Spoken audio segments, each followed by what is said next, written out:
Welcome back to another episode of the Mile 40 podcast. If you can hear it in my voice, I'm a little nervous today. Today is the episode you all have been waiting for. It is the 40th episode of Mile 40. And today's guest is my wife, aka Babe, aka the person who claims to be the funniest person in the room when it's just her and I together. Thank you for coming on board today, Christine. Even if there are other people there, I'm still the funniest. Huh. So who do you think is more nervous about this recording? I don't know. Your behavior before this is pretty... I don't think you do this before every recording. Well, it's funny. I think you know me well enough to know that I don't really prep for too much. Like I really go into things pretty blindly. I trust my intuition. I feel confident about most things that I go into. And I haven't really prepped for any one of the first 39 episodes other than gathering some pretty basic information about the guests. But for you, I've got notes and notes and notes about the different directions that I could take this. Yeah, I do. And I didn't share them with you for a reason. So you know the premise of the show, but this episode is definitely going to take some twists and turns and in a good way. And we'll start off with a little bit of fun. Why don't you tell the audience your biggest pet peeve about your husband? Just one? Yes, please. Just one. That you leave the water running when you're in the kitchen and we'll do like a chore, like anything. You like literally leave the water running for like 5 minutes. And I'm just like, is he going to turn that off? I like to make sure that whatever I'm washing is getting, very thoroughly cleaned with the water, but to each their own, I guess. Well, sometimes there's nothing in there. Sometimes that's true. That is true. I am a little forgetful. I mean, the audience doesn't really know this, but I have a horrible memory, and that's something that I know that you've had to live through. I'll ask you some more fun questions, and I know you're going to really like this one. How have you changed your partner?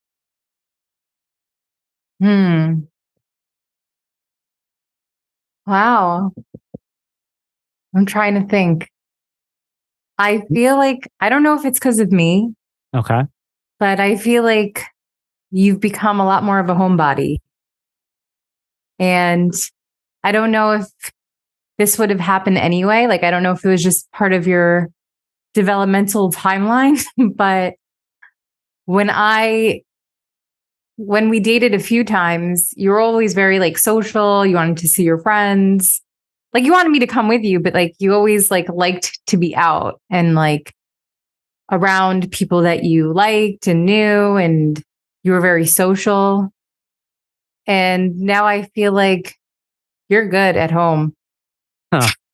Just me, you, Lanes, and the dog. Like that is true. Like if every day was a snowstorm and you couldn't leave the house, you'd be happy. Like you want to move to Montauk, which is like a seasonal town, which I think is most telling. Like, I don't think you would have wanted that in the peak of like your social years.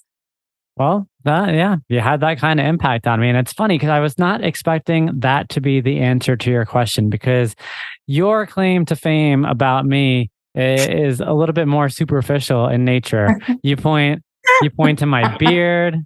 Yeah, no, why don't you tell the audience about some of the ways that you I was trying to be meaningful. Well, for one, I inspired you to grow your beard.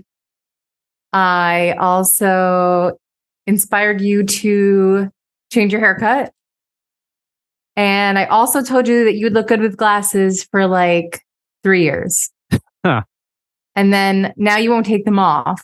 And you're like, oh, today's the debut of my glasses coming out. Like everyone's going to see me in my glasses. And it's like, you should have just listened to me like years ago. You know, it's funny. I actually talked about my glasses on the last episode and how you were the reason that I got them. Yeah, no. So basically, you completely changed the person I was on the outside over the Wait, I have last a couple of years. question. Can Yeah, your editor put in like a before and after picture? Can you do that kind of magic? I think we might. I think now we might have I think to. we have to. I think We we need have to to. see what I've done. This is We'll like my throw transformation. we'll throw it up on social as a way to tease this episode. The things that I do for you. But it's okay. It's all Oh, right. because you don't like it. You don't like having like better hair and a beard and like just overall looking better. Man, I am turning bright red. If anyone's listening on Spotify or Apple Podcasts right now, maybe take a click on YouTube to see my face bright red as she goes through this. Well, that was a good way to warm you up. We talked about, your pet peeves about me. We let you brag a little bit about how you completely changed the person I was on the outside and partially on the inside too. Definitely a homebody now. I was preparing and in my preparation, I was looking at a bunch of resources, and some of the listeners know this, but I'm a big Simon Sinek fan. And I was listening to one of his presentations lately, and he gave this analogy. And he talks about how if you go to the gym and you work out and you come back and you look in the mirror, you're going to see nothing. And then if you go to the gym the next day and you come back and you look in the mirror again, you're still going to see nothing. So clearly, there's no results. They can't be measured. It's not effective. And so then people quit. But then he goes into talking about how if you fundamentally believe that this is the right course of action and you stick with it, like in a relationship, like I bought her flowers, I wished her a happy birthday, and she doesn't love me, so clearly I'll give up. That's not what happens. You commit yourself to the regime, the exercise. You could screw it up. You can eat chocolate cake one day, or you can skip a day or two. It allows for that.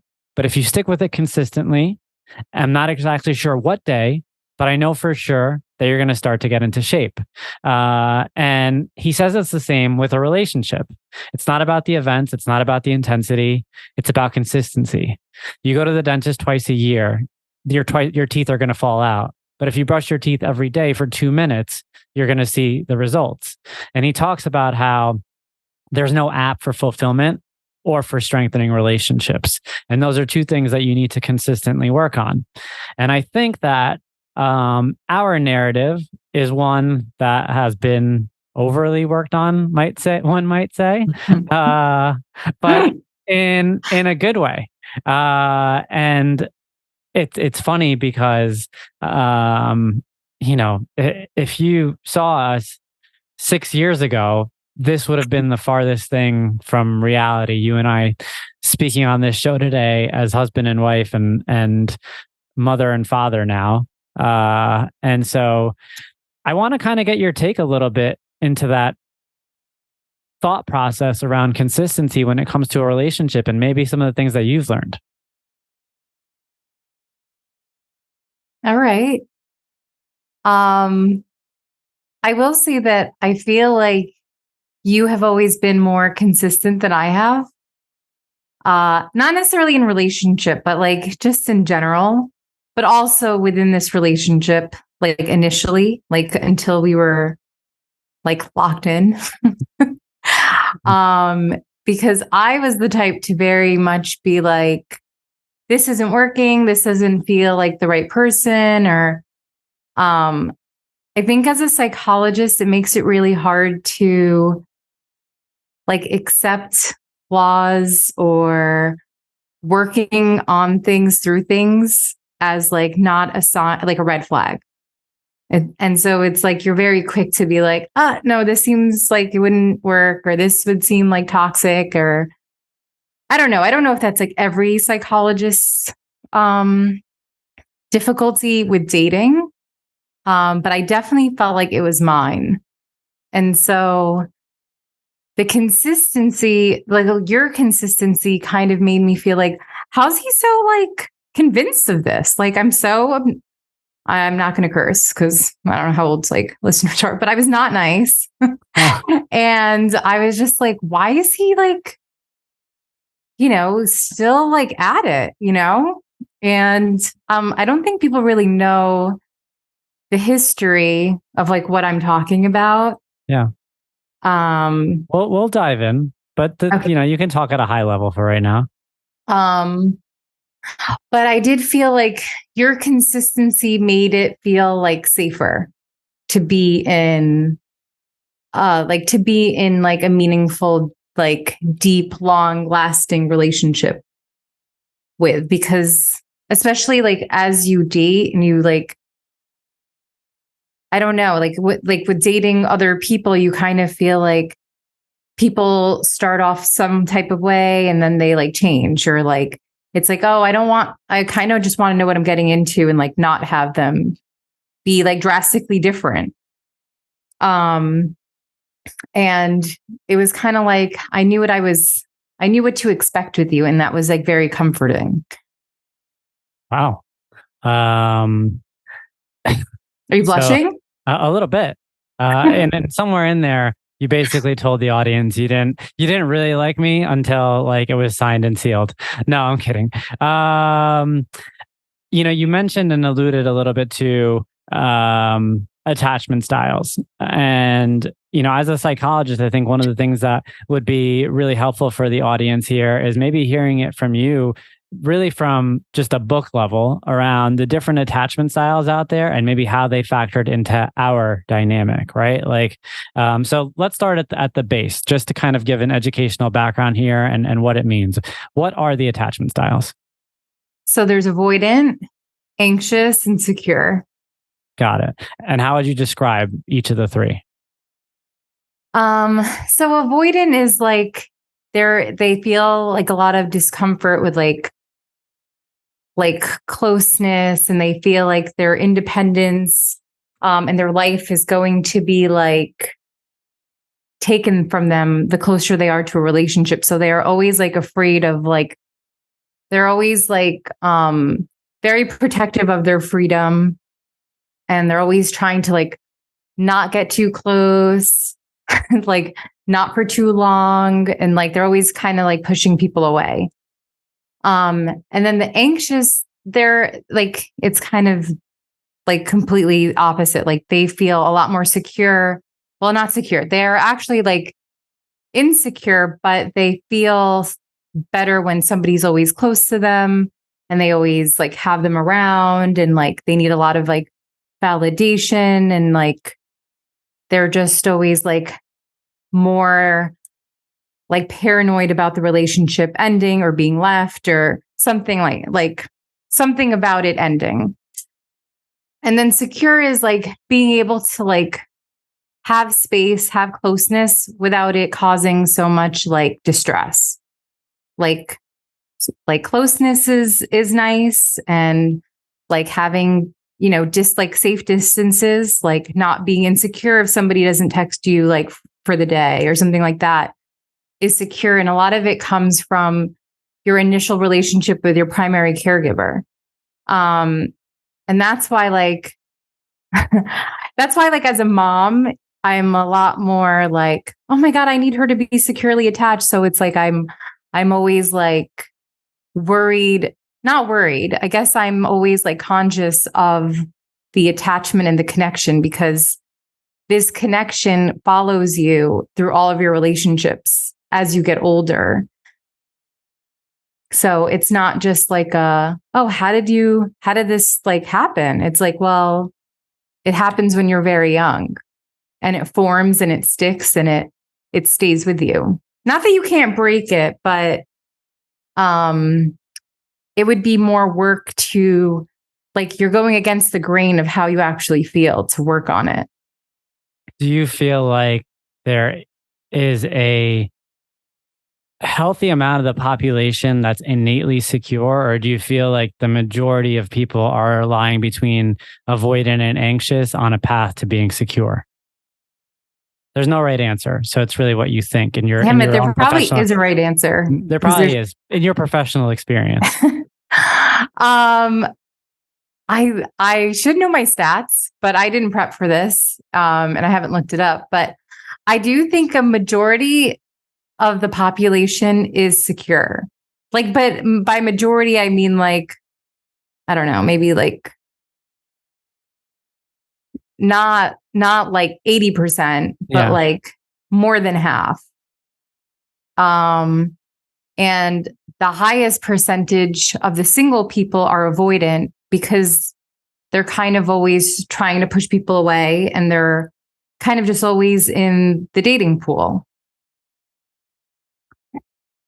Interesting. Like, I think a majority of the people who are single on some level might be avoidant. And then the anxious ones, they just, they also might, I think they actually might do better in relationship, but have some insecurity. So I don't think they're breaking up with people left and right. So they're more likely to be in relationship because they want to be in relationship. Got it. So now taking things back to you and our attachment styles, you were an avoidant and I was anxious. And here we are today. And I think, we can talk about a lot of things on this show, but one of the things I really love about our relationship is the fact that we managed to bridge this gap. And now I think both of us would identify as being pretty secure in our relationships and in our attachment style. And that took some work. I remember how, at first, like it took some getting used to on my end, whenever we'd have alone time. And now I'm like, see ya. So I credit you for that, because I didn't know about the attachment styles until we got back together the third time, for the listeners. So just so the listeners know, Christine and I have known each other forever, and since we were kids, and we didn't really date until I was in my mid-20s. We dated once then, pretty short stint, got back together as I was approaching 30, 31, dated for a year then. It was a little tumultuous. And then we got back together September 2020 in the pits of COVID, and third time was a charm. So that's the high level overview there for the listeners. And I think that we've both changed enormously, and perhaps against the odds of many people who were around us as our relationship kind of took form over the years. I think there were definitely times where people looked at us and they were like, "There's no way this isn't going to happen." And I think I have to credit both of us for making it happen when it did ultimately take place. And I was thinking leading up to this episode as to some of the things that we've incorporated. And I couldn't help but think of our monthly report cards. And that is something that I think is important to share with the audience. So Christine and I have this regimen, if you will, going back to Simon Sinek's analogy. And every month, on the last day of the month, I have an alarm on my phone that reminds me that it's report card day. And we've been doing this since September 2020 when we got back together. And what we do is we essentially give each other a month-long review. And fortunately, we're both still A students. But I think a big portion of that is because of the fact that we have this exercise in place. Christine, did you ever think that you'd be doing something like that prior to us incorporating it? I mean, I think it's a good idea. So I think it's good because you don't get off track for that long. Like, I don't really see couples anymore, but when I did, it was like they just got so far apart and they weren't really telling each other what was wrong. And by the time a lot of them, I'm not saying all of them, but by the time a lot of them actually go to couples therapy, they're like, their connection is just like, has drifted so much that it takes a lot more work. So this is like you know, we can't really get that far away if it's 30 days. True. And going back to my bad memory, Christine has a habit of acting up usually in the beginning of the month, because by the time we get to the end of the month, I tend to forgive and forget. And so Yeah, that's great. She's got it down pat in terms of the system. I want to dive a little bit more into you. And I'm sure a lot of people see our dynamic. And we clearly have some differences. Like on the outside, we definitely have some differences as well as on the inside. And I want to give people some insight into maybe what they misunderstand about us as a couple, and some of the things that we do that makes it work for us.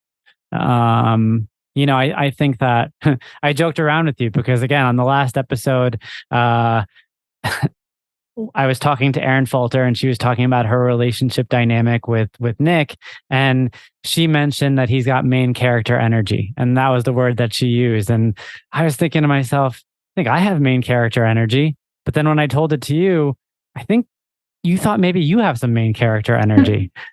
So let's dive into that a little bit. How do you think our dynamic is perceived on the outside? Not that it matters, but how do you think it's perceived? I mean, I think people would definitely think that you're the main, like you definitely have main character energy. It pains you to say that, I could tell. I mean, I think we just have it in different ways. I feel like I'm more subtle and you're like more of a Leo about it. And you know exactly what that means. But I'm okay with, I feel like we're both okay with the way that we have it differently. I agree. And for the record, she's a Scorpio. And for anyone out there that knows about Scorpio, she is a Scorpio by definition, to the T. And yeah, no, I think that we've definitely figured out. I don't ever think it was actually an issue for you and I around. We usually meshed very well together in social settings, and so I don't think that was ever an issue for you and I. I think that where you and I differ is in perhaps how we go about different projects in our daily lives. Like, I think that you are a little bit more thoughtful and you give a little bit more time to your projects, and you if you were to go into a store and shop for something, you would take your time to browse. If I were to go into a store, I would, basically be in and out. I know what I want, get it, go in, get out. And I think that that's one of the key differences that we have in a lot of our approaches. But we figured out ways to...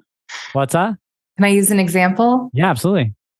I'm just going to say car insurance test. Why don't you tell the audience about that? So we decided to take the defensive driving course because it would lower our insurance premium. And we both signed up for it. And then he tells me that he failed. I'm like, how did you fail? And he's like, well, I was multitasking. I wasn't really paying attention. And I kind of just breezed through the answers. And I'm like, dude, how are you going to know that? How would you just randomly know this information about defensive driving course? And it's that was a personality thing. He's used to multitasking. He thinks that he can and he usually does. He is a good multitasker. So I can't take it away from you. But sometimes I feel like you don't take it as seriously because you're this is kind of a waste of my time. So I'm just going to rush through it. And here I am nodding my head.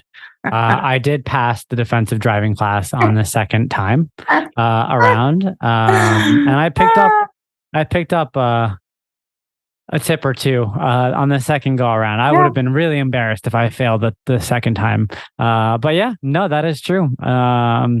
And um, it's definitely a differentiator with regards to how we go about getting things done.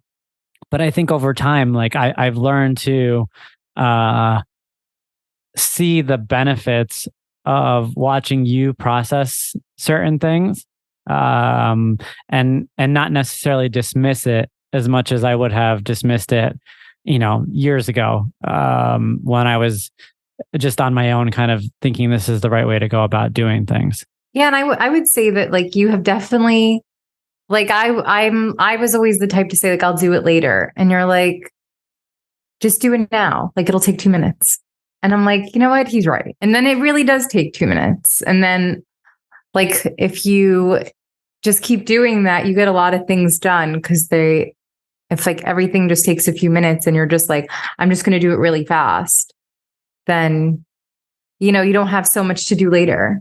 And so I appreciated that about you because I am better about doing things that like won't take that long. Oh, that was nice. Uh, why don't you tell us about something that you've learned about yourself recently? Maybe since becoming a mom. What have you learned about yourself? Um, hmm. Something I learned about myself. I think it's that I used to operate very selfishly, and it didn't really impact my life because I was either single or like, you know, even like being dating, engaged, married. It's like nobody really takes up that much of your, like you have your own life. So it was like, it's like you do your thing, I do my thing, and then we'll like get together and, eat dinner or like go for a walk or work out um, and when you have a child, like there is no their thing and like your thing. Like your best option is like when they nap. Like that's Mm. um so like I was actually kind of taken, like it was like a hard adjustment for me because I was like, wow, I'm so not used to like just being able to do what I want when I want. Um and like yeah, that's like an obvious thing that happens with like a child, but it's like I feel like the harder the adjustment, it's because like you're just so used to like not having to do it any other way. And like not that it's necessarily a bad thing, but it was like, oh, I wonder if I came across as selfish to like other people or like in situations where like I just never really thought about it. Yeah. Yeah. So like I've heard a lot of people like parents say like your children change you like for the better. And it's like I definitely feel like that has been like like a big like changing piece for me. Yeah. No, I mean, absolutely. I think that, one of the things that I personally struggle with is usually transitionary periods. And um and a lot of these transitionary periods, like I knew they were happening. Like I knew I was gonna go from, you know, being a bachelor to being in a relationship, and then being in a relationship to being married, and then being married to being a father. But one of the things that I consistently kind of have to work through is my ability to handle transitions. And for me, most things I handle pretty quickly, but transitions really kind of take time for me to kind of get comfortable with. And I think parenthood is probably the most difficult one out of all of them. Kudos to you for not making the marriage transition. I think you actually struggled to adapt to marriage quicker than I did. Yeah, I guess it was also because I was very independent.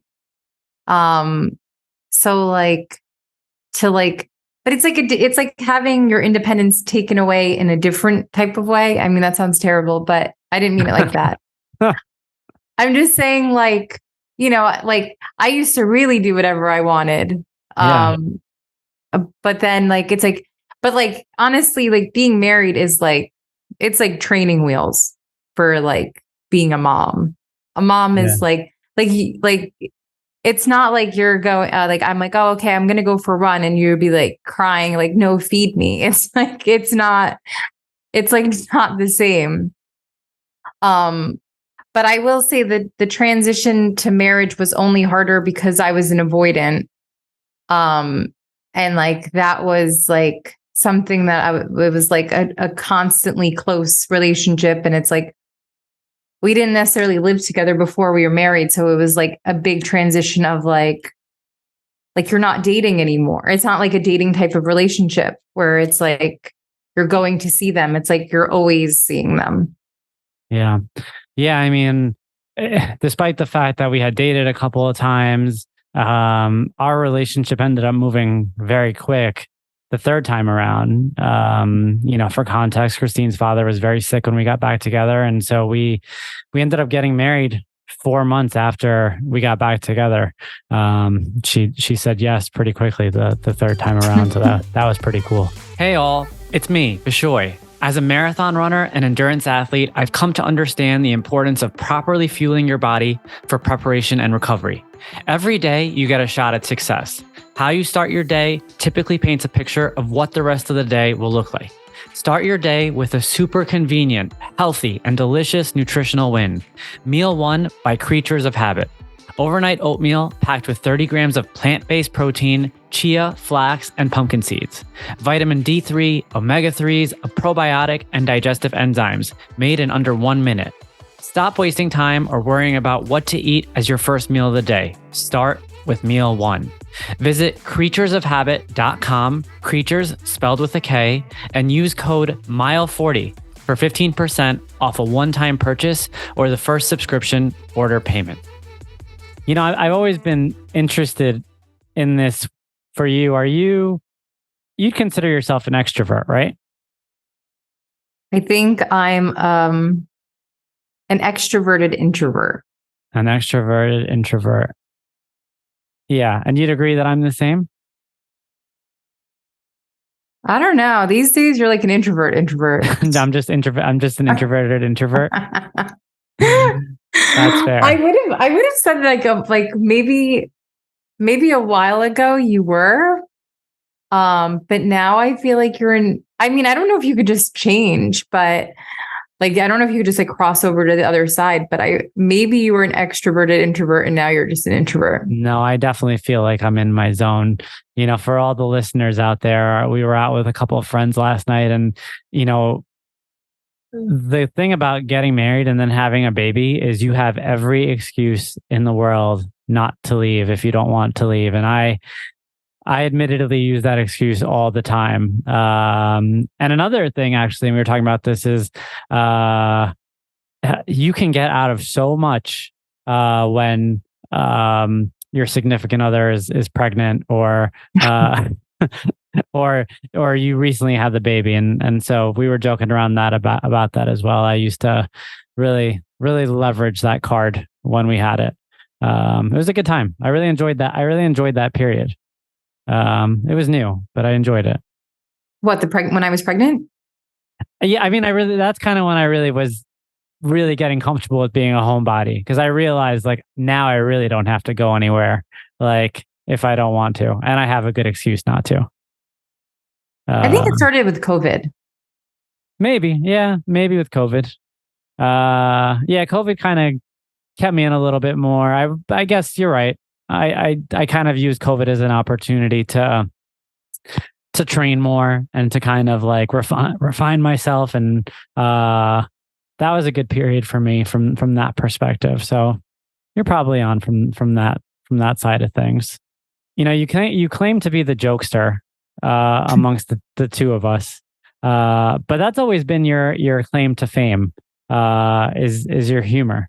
Where do you think your humor derived from? I know you had 3 brothers growing up. Was it the influence of just always being around boys, or was there another input there? So I had three older brothers. I mean, I still have them. But I think like when their friends come over, and I feel like as a younger sister, you're either like the annoying one or you're like the really funny, cool one. And I always wanted to like aspire to be like the funny, cool one, because it's like if an older like guy thinks you're funny, that means you're like really funny. Like when you're like young. So I remember I used to like whip out these one-liners and they would like kind of chuckle and I'd be like, yes, like got it. Like like You I'm still do funny. that. And I think it's also just like in school, like everyone liked a class clown. Everyone wanted to like be around them and like, who doesn't want to laugh? So it was always just something that like I enjoyed. Like I enjoyed laughing and I enjoyed making people laugh. Yeah. Yeah. No, I mean, I think it's amongst your many wonderful qualities because you have many of them. Christine thought we were just coming on the podcast today and I was just going to give her a compliment shower the whole time. So I will admit she is very, very funny. And that is one of the reasons that I am very attracted to her, is I think she is the funniest girl that I've ever met. And now she's blushing. We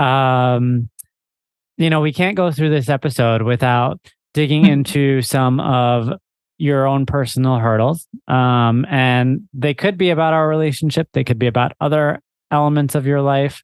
But was there ever an inflection point for you personally? Whether it was an event that you came across in your life or an experience over a couple of years that perhaps served as an inflection point for you and maybe a point where you had an awakening of sorts? I would say the biggest one was when I graduated college and I didn't know what I wanted to do with my life. And I was just like, do I want to go to law school? My family does real estate. So they were like, why don't you just go to law school and become a real estate attorney for us? And it was like, when you're lost, it like kind of sounds like a good idea. And then you're like, wait a second, I have like no interest in that. But I knew this would take like kind of a long time to figure out. So I was like, let me just get like any type of job that is like somewhat mindless so that I can like focus on other things like when I'm done with work. And I was working, I like applied for like a filing job, like part-time, at like it was like a a traumatic brain injury type of setting. And I just like was going to do filing for them. It was like an assistant position. And I was like 21. I had just graduated college and I wasn't like really taking any job very seriously because I was just like, I know I'm not going to stay here. And I'm like just trying to figure myself out. But I wanted to have a job because it was like, I needed some structure. So they're like, why are you gonna, so I was interviewing and they're like, why are you like applying for like a filing job when you have like a college degree? And I'm like, and so I told them and they're like, well, we need an assistant supervisor for, it was called like independent living skills training, like program where I was like training, staff to go work with clients who had a traumatic brain injury on like making them more independent with like living skills, like laundry, cooking, whatever their area of difficulty was. And obviously like it was like an office job and I had to like deal with staff. I was like middle management. And I remember coming home and complaining to my dad. And I'm like, oh, because like my supervisors, I mean, in retrospect, they were not being mean to me, but I just felt like I was maybe just like, maybe they sensed I wasn't taking it seriously. So they were like kind of critical of like everything I was doing. Or maybe they weren't, but that was like my perception at that time. And I told my dad, I'm like, I don't like working for people. Mind you, I'm 21. And I'm like, I don't like working for people. Like I don't want to deal with like all these like opinions and like telling me what to do. And like, I'm not like, I'm smart enough to know what I'm doing kind of thing. And he was like, if you don't want a boss, then you have to be your own boss. And I was, because, my dad was like self-employed. And I was like, wow, that like makes a lot of sense. Cause it's like, you're either going to be the boss or you're going to have a boss. Like there's like really no way around it. So within like the department, there were other areas. There was like a behavioral modification program, which you had to have, either a master's degree or a doctorate in like social work or psychology.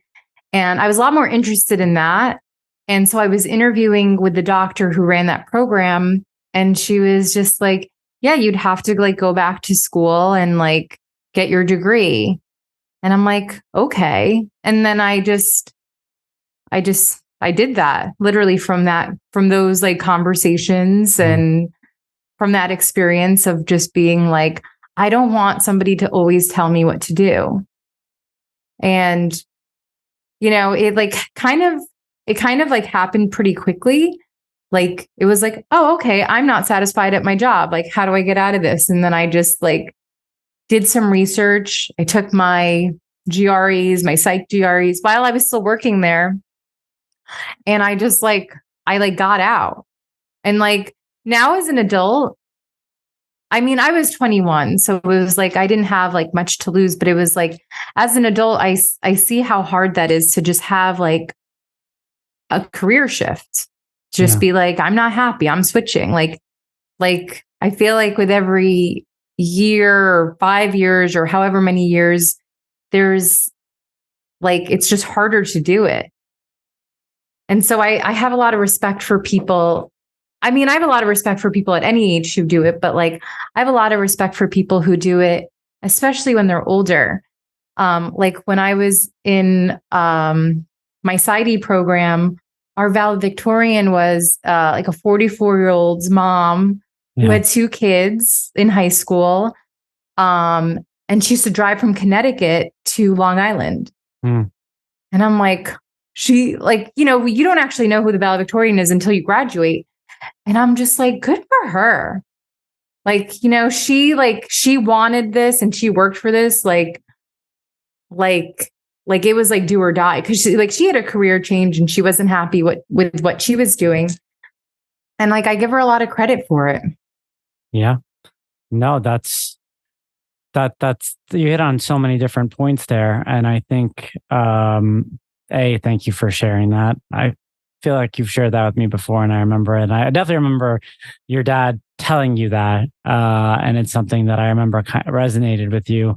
I didn't realize that was the immediate trigger for you pursuing your PsyD. But I feel like in your own conversations with clients across the years, you probably have encountered a lot of people who are at similar junctures of wanting to make a critical shift in their lives, whether it be in their career or just any sort of other change in their lives.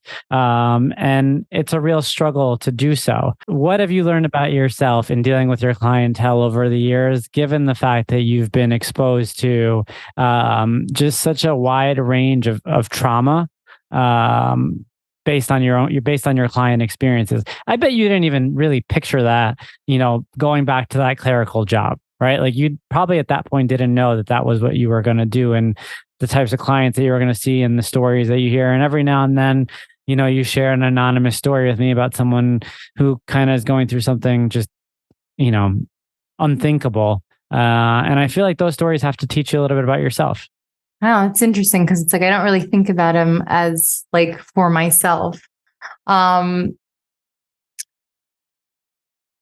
guess I don't know how it like, when I'm at work, it's like I don't really think about how this is like impacting myself other than it's like other than having a lot of gratitude because it's like the things I like complain about even in my head, not at work, just like in general. It's like, wow, like I have no concept of like how much people are actually struggling. So it's like my job keeps me very grounded in terms of like, not throwing myself a pity party or like being overly frustrated about things that aren't necessarily a big deal. Like it's like not a big deal, or just like the gratitude for having like mental health and just like a supportive family and health in general.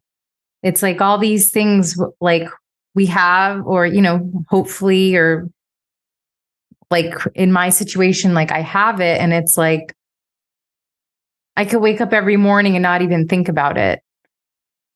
Just because it's like you just have it, so you just think you're always going to have it. And then you talk to people who are going through their struggles, and you're like they didn't do anything to have that happen to them, and I didn't do anything right to keep what I have.